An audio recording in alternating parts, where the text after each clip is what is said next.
اعوذ باللہ من الشیطان الرجیم بسم اللہ الرحمن الرحیم رب اشرح لی صدری ویسر لی امری واحلل عقدۃ من لسانی یفقہوا قولی۔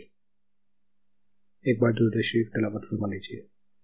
اللہم صلی علی محمد وعلی آل محمد کما صلیت علی ابراہیم وعلی آل ابراہیم انک حمید مجید۔ اللہم بارک علی محمد وعلی آل محمد کما بارکت علی ابراہیم وعلی آل ابراہیم انک حمید مجید۔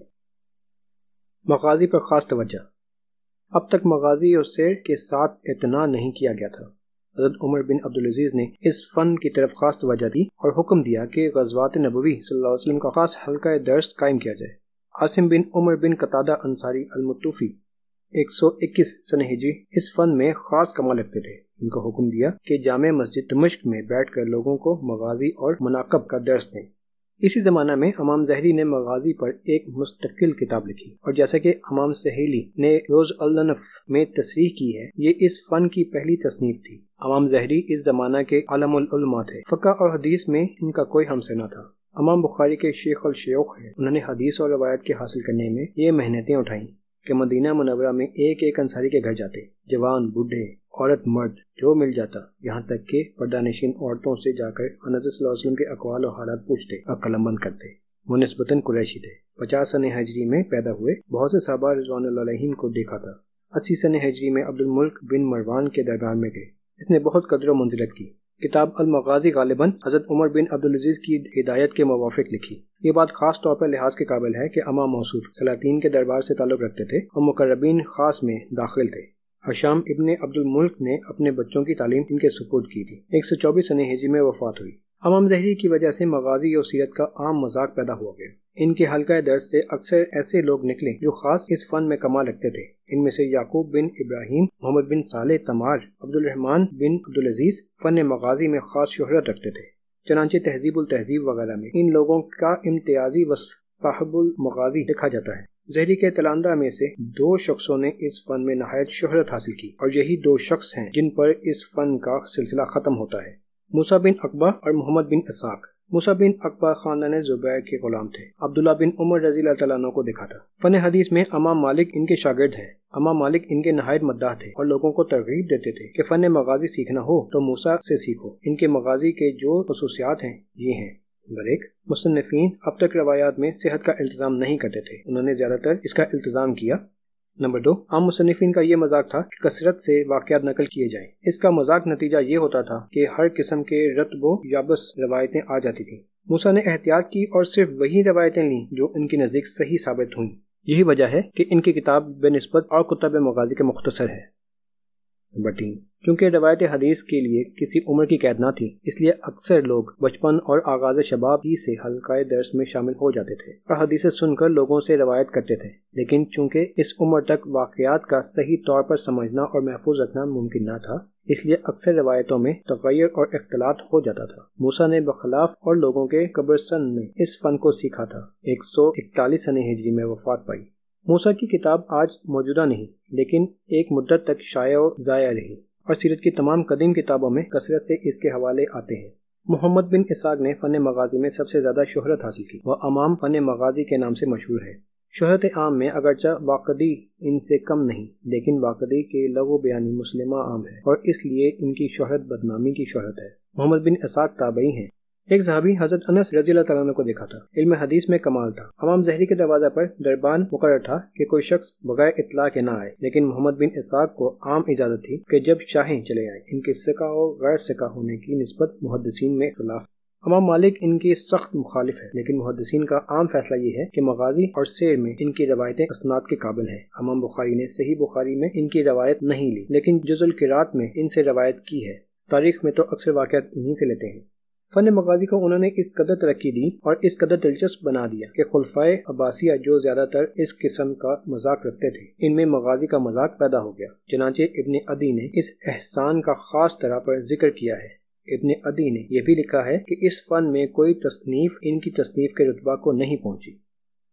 ابن حبان نے کتاب الثقات میں لکھا ہے کہ محدثین کو محمد بن اسحاق کی کتاب پر اعتراض تھا، تو یہ تھا کہ خیبر وغیرہ کے واقعات وہ ان یہودیوں سے دریافت کر کے داخل کتاب کرتے تھے جو مسلمان ہو گئے تھے، اور چونکہ یہ واقعات انہوں نے یہودیوں سے سنے ہوں گے، اس لیے ان پر پورا اعتماد نہیں ہو سکتا۔ علامہ ذہبی کی تصریح سے ثابت ہوتا ہے کہ محمد بن اسحاق یہود و نصارہ سے روایت کرتے تھے اور ان کو ثقہ سمجھتے تھے۔ 151 سنہ ہجری میں وفات پائی۔ محمد بن اسحاق کی کتاب المغازی کا ترجمہ شیخ سعدی کے زمانہ میں ابو بکر سعد زنگی کے حکم سے فارسی میں ہوا۔ اس کا قلمی نسخہ الہ آباد میں ہماری نظر سے گزرا ہے۔ محمد بن اسحاق کی کتاب کثرت سے پھیلی اور بڑے بڑے مشہور محدثوں نے اس کے نسخے مرتب کیے۔ اسی کتاب کو ابن ہشام نے زیادہ منقح اور اضافہ کر کے مرتب کیا، جو سیرت ابن ہشام کے نام سے مشہور ہے۔ چونکہ اصل کتاب آج کم ملتی ہے، اس لیے آج اس کی جو یادگار موجود ہے وہ یہی ابن ہشام کی کتاب ہے۔ ابن ہشام کا نام عبد الملک ہے۔ وہ نہایت ثقہ اور نامور محدث اور مورخ تھے۔ حمیر کے قبیلہ سے تھے اور غالباً اسی تعلق سے سلاطین حمیر کی تاریخ لکھی جو آج بھی موجود ہے۔ انہوں نے سیرت میں یہ اضافہ کیا کہ سیرت میں جو مشکل الفاظ آتے ہیں ان کی تفسیر بھی لکھی۔ 213 سنہ ہجری یا 218 سنہ ہجری میں وفات پائی۔ سیرت ابن اسحاق کی مقبولیت کی بنا پر لوگوں نے اس کو نظم کیا۔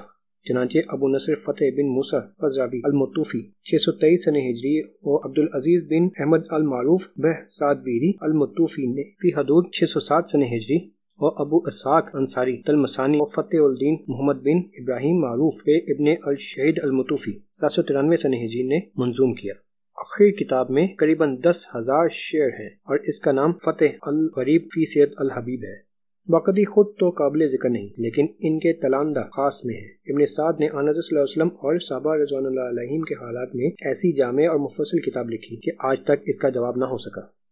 ابن سعد مشہور محدث ہے۔ محدثین نے عموماً لکھا ہے کہ گو ان کے استاد واقعی قابل اعتبار نہیں، لیکن وہ خود قابل سند ہے۔ خطیب بغدادی نے ان کی نسبت یہ الفاظ لکھے ہیں۔ ترجمہ: یہ موالی بنی ہاشم سے تھے، بصرہ میں پیدا ہوئے لیکن بغداد میں سکونت اختیار کر لی تھی۔ بلا زری جو مشہور مورخ ہیں انہی کے شاگرد ہیں۔ 230 سنہ ہجری میں 62 برس کی عمر میں وفات پائی۔ ان کی کتاب کا نام طبقات ہے، 12 جلدوں میں ہے۔ 2 جلدیں خاص آن حضرت صلی اللہ علیہ وسلم کے حالات میں ہیں اور یہ حصہ دراصل سیرت نبوی صلی اللہ علیہ وسلم ہے۔ باقی جلدیں صحابہ رضوان اللہ علیہم و تابعین کے حالات میں ہیں، جو چونکہ صحابہ رضوان اللہ علیہم کے حالات میں ہر جگہ آن حضرت صلی اللہ علیہ وسلم کا ذکر آتا ہے، اس لیے ان حصوں میں بھی سیرت کا بڑا سرمایہ موجود ہے۔ یہ کتاب تقریباً ناپید ہو چکی تھی، یعنی دنیا کے کسی کتب خانہ میں اس کا پورا نسخہ موجود نہ تھا۔ شہنشاہ جرمن کو ان کی طبع و اشاعت کا خیال ہوا، چنانچہ لاکھ روپے جیب خاص سے دیے اور پروفیسر ساخو کو اس کام پر مامور کیا کہ ہر جگہ سے اس کے اجزاء فراہم کر کے لائیں۔ پروفیسر موصوف نے قسطنطنیہ، مصر اور یورپ جا کر جا بجا سے تمام جلدیں بہم پہنچائیں۔ یورپ کے 12 پروفیسروں نے الگ الگ جلدوں کی تصحیح اپنے ذمہ لی، چنانچہ نہایت اہتمام اور صحت کے ساتھ یہ نسخہ لنڈن، ہالینڈ میں چھپ کر شائع ہوا۔ اس کتاب کا بڑا حصہ واقعی سے ماخوذ ہے، لیکن چونکہ تمام روایتیں بسند مذکور ہیں اس لیے واقعی کی روایتیں بآسانی الگ کر لی جا سکتی ہیں۔ اس زمانے میں سیرت پر اور بھی بہت سی کتابیں لکھی گئیں، چنانچہ کشف الظنون وغیرہ میں ان کے نام مذکور ہیں، لیکن چونکہ نام کے سوا ان کے متعلق اور کچھ معلوم نہیں، نہ ان کا آج موجود ہے، اس لیے ہم ان کے نام نظر انداز کرتے ہیں۔ سیرت کے سلسلہ میں الگ تاریخی تصنیفات ہیں۔ ان میں سے جو محدثانہ طریقہ پر لکھی گئیں، یعنی جن میں روایتیں بسند مذکور ہیں، ان میں آن حضرت صلی اللہ علیہ وسلم کے حالات اور واقعات کا جو حصہ وہ بھی دراصل سیرت نبوی صلی اللہ علیہ وسلم ہے۔ ان میں سے مقدم اور قابل اسناد امام بخاری کی دونوں تاریخیں ہیں، لیکن دونوں نہایت مختصر ہیں۔ تاریخ صغیر چھپ گئی ہے، اس میں سیرت نبوی صلی اللہ علیہ وسلم کا حصہ کتاب کا 10واں حصہ بھی نہیں، یعنی صرف 15 صفحے ہیں اور ان میں بھی کوئی ترتیب نہیں۔ کبیر البتہ بڑی ہے، میں نے اس کا نسخہ جامع ابا صوفیہ میں دیکھا تھا، لیکن سوانح نبوی صلی اللہ علیہ وسلم اس میں بہت کم ہے اور جستہ جستہ واقعات بلا ترتیب مذکور ہیں۔ تاریخی سلسلہ میں سب سے جامع اور مفصل کتاب امام طبری کی تاریخ کبیر ہے۔ امام طبری اس درجہ کے شخص ہے کہ تمام محدثین ان کے فضائل و کمال، وثوق اور وسعت علم کے معترف ہیں۔ ان کی تفسیر احسن التفاسیر خیال کی جاتی ہے۔ محدث ابن خزیمہ کا قول ہے کہ دنیا میں کسی کو ان سے بڑھ کر عالم نہیں جانتا۔ 310 سنہ ہجری میں وفات پائی۔ بعض محدثین سلیمانی نے ان کی نسبت لکھا ہے کہ یہ شیعوں کے لیے حدیثیں وضع کیا کرتے تھے، لیکن علامہ ذہبی نے میزان الاعتدال میں لکھا ہے۔ ترجمہ: یہ جھوٹی بدگمانی ہے، بلکہ واقعہ یہ ہے کہ ابن جریر اسلام کے معتمد اماموں میں سے ایک بڑے امام ہیں۔ علامہ ذہبی نے اس موقع پر لکھا ہے کہ ان میں فی الجملہ تشیع ہے، لیکن مضر نہیں۔ تمام مستند اور مفصل تاریخیں، مثلا تاریخ کامل، ابن السیر، ابن جلدون، ابو الفدا وغیرہ انہی کی کتاب سے ماخوذ اور اسی کتاب کے مختصرات ہیں۔ یہ کتاب بھی ناپید تھی اور یورپ کی بدولت شائع ہوئی۔